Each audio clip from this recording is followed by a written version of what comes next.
ketika masalah datang, krisis datang, kegelapan datang dalam hidup kita, seringkali memang gak ada yang bisa kita lakukan. Ketika kita berusaha dengan kekuatan kita sendiri, dengan pemikiran kita sendiri, malah bukannya benar, malah kacau balau. Kita hitung, kita lakukan ini, itu, malah gak karu-karuan. Kenapa? Karena keadaan baru gelap, dan dalam keadaan yang baru gelap itu memang gak bisa ngapa-ngapain. Tahukah saudara, keadaan gelap itu adalah keadaan favoritnya Tuhan untuk bekerja. Bukan keadaan terang. Bisa nggak Tuhan kerja saat terang? Ya bisa. Tapi seringkali kita nggak terlalu ngerasakan, nggak terlalu peduli. Contohnya, sekian tahun yang lalu saya baca berita, bosnya Jarum itu saudara, yang punya BCA itu, dia ikut ASEAN Games dan kalau saya lupa dia menang juara 1 apa 2 apa 3, bridge. Lomba bridge kartu itu. Sudah umur 80-an masih hebat. Dan dapat hadiah 150 juta. Ada yang guyonan, panitianya tanya, Pak punya BCA?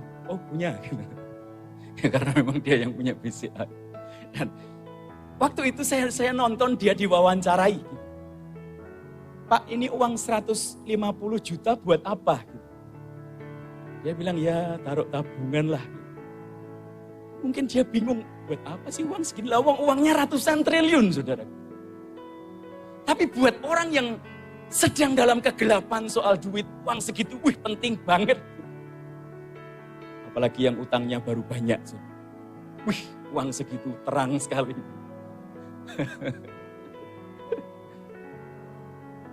Saya pernah ditemui orang. Dia berkata cerita masalahnya dan dia berkata malam ini saya nggak punya tempat untuk tidur. Saya nggak tahu harus tidur di mana. Dan kalau nggak dapat tempat ya tidur di pinggir jalan nggak tahu. Saya kasihan, saya kasih beberapa ratus ribu. Saya lupa jumlah persisnya.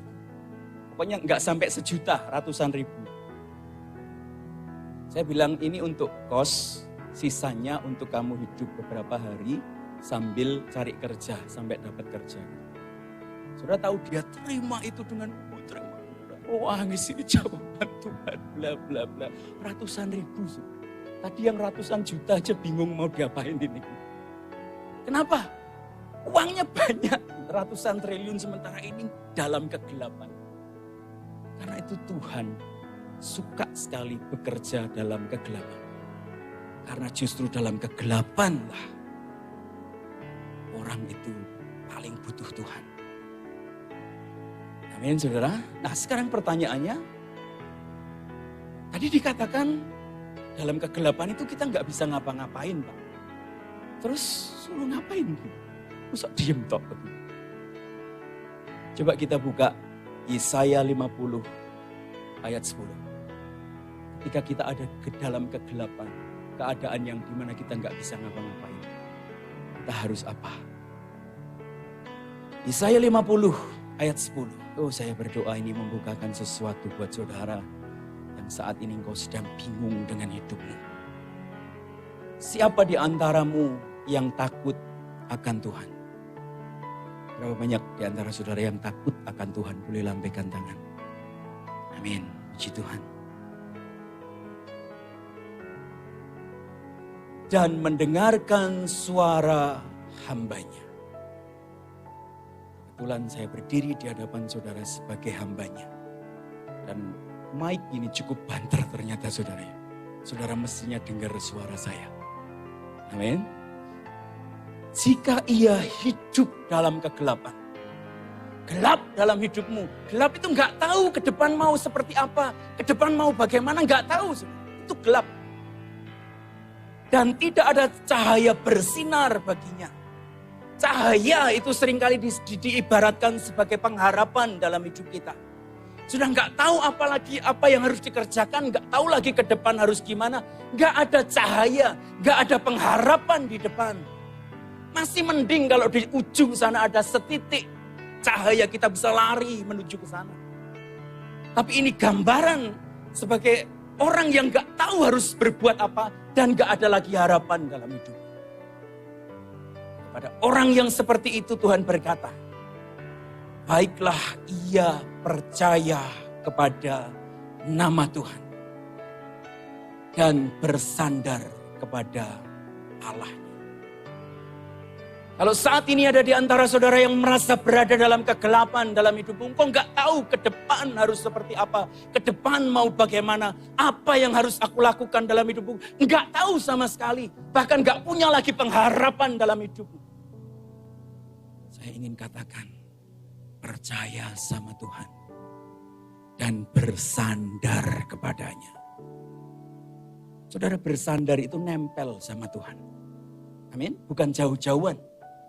Kalau saya bersandar sama mimbar ini, dekat nempel saudara, badan saya nempel. Kalau saudara jauh dari mimbar itu dan saudara mau bersandar, gak bisa, jatuh. Amin, nempel sama Tuhan. Dekat sama Tuhan. Itu yang pertama saudara. Apa yang kita bisa pelajari dari keadaan kegelapan?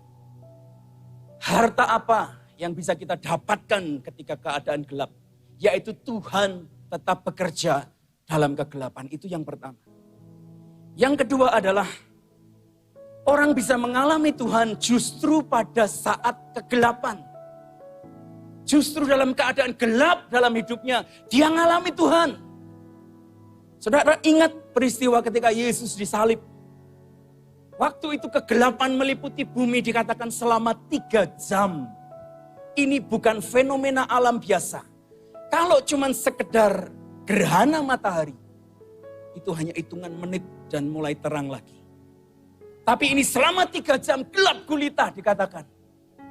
Dan ketika para prajurit Romawi itu melihat kegelapan itu, muncul pertanyaan nyataan ini dari mulutnya, sungguh dia adalah anak Allah. Justru gara-gara gelap dia ngalami Tuhan. Justru gara-gara gelap dia mengakui itu Tuhan. Amin saudara. Itu juga yang dialami oleh Ayub. Saudara, Ayub itu bukan orang jahat ya. Dia orang baik, orang saleh, Alkitab mencatat. Gambaran orang Kristen yang baik. Setiap minggu mungkin datang ke gereja, ikut ya memberikan persembahan, persepuluhan, segala macam lah. Tapi hanya di permukaan. Dia bukan orang Kristen yang dalam. Tapi ketika dia mengalami banyak hal dalam hidupnya. Ketika mengalami masalah berat dalam kesehatannya, dalam keluarganya, dalam bisnis pekerjaannya, harta bendanya habis semua. Pada saat itulah justru dia mengakui, keluar dari hatinya, sekarang mataku melihat Tuhan. Kita baca saja Ayub 42 ayat 5. Hanya dari kata orang saja aku mendengar tentang engkau. Maaf saudara, ada berapa banyak orang Kristen yang hanya mendengar dari kata orang saja tentang Tuhan. Hanya dengar khotbah seperti ini saja tentang Tuhan. Hanya dengar kesaksian tiap minggu di The Revival News tentang Tuhan. Tapi dirinya pribadi nggak pernah ngalami Tuhan. Ada banyak orang Kristen yang seperti itu. Saya sebutnya Kristen permukaan. Itu Ayub sebelum dia mengalami banyak hal kegelapan yang begitu pekat dalam hidupnya. Tapi setelah dia mengalami banyak hal dalam hidupnya, dia berkata, tetapi sekarang mataku sendiri memandang engkau.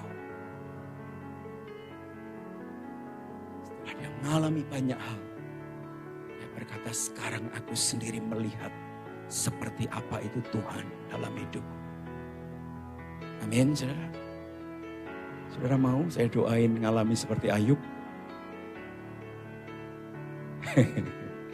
Tadi jam 4:30 ada yang teriak di belakang buanter, amin gitu. Itu minder saya dengerin. Imannya luar biasa. Nah, Paulus sama, ngalami hal yang kurang lebih sama tentang kegelapan ini. Kita tahu sebelumnya dia orang yang bernama Saulus, jahatnya luar biasa, dia kejar-kejar orang Kristen. Dia koordinir itu untuk pembunuhan si Stefanus, dia jagain baju-bajunya dan dia setuju ini dilempari mati aja orang ini. Jahat sekali. Suatu hari dia berencana pergi ke Damsyik. Damsyik kalau sekarang Damaskus, Syria itu. Untuk ngejar-ngejar orang Kristen di sana.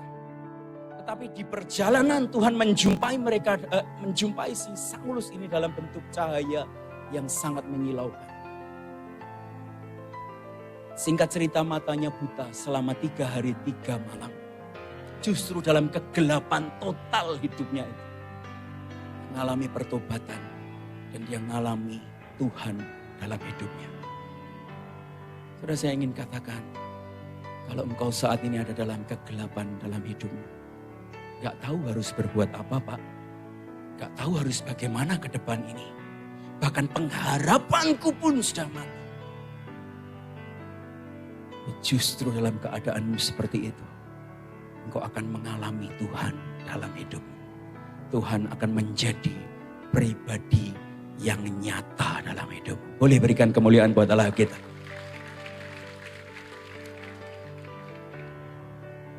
Saudara, saya ingin bilang begini. Kalau saudara punya teman, kenalan, siapapun lah. Dan saudara lihat hidupnya sedang terpuruk. Sedang dalam kegelapan. Ayo ajak untuk kenal Tuhan. Ajak untuk ketemu Tuhan. Ajak ke gereja, saudara. Orang yang sedang ada dalam kegelapan biasanya lebih gampang. Kalau dia sedang ada dalam terang, wah hidupnya gak mau, ngapain sih aku, orang butuh. Ketika dia sedang terpuruk, saat itu dia butuh Tuhan, ajak ke gereja. Kalau belum mau ke gereja, ketemu banyak orang malu, ajak Pondok Daud. Pondok Daud gak terlalu banyak. Saya melayani tiap Jumat malam.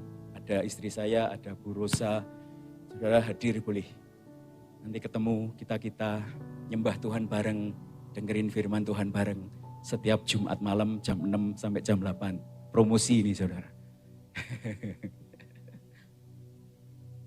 Banyak orang ngalami sesuatu di Pondok Daud, saya saksinya.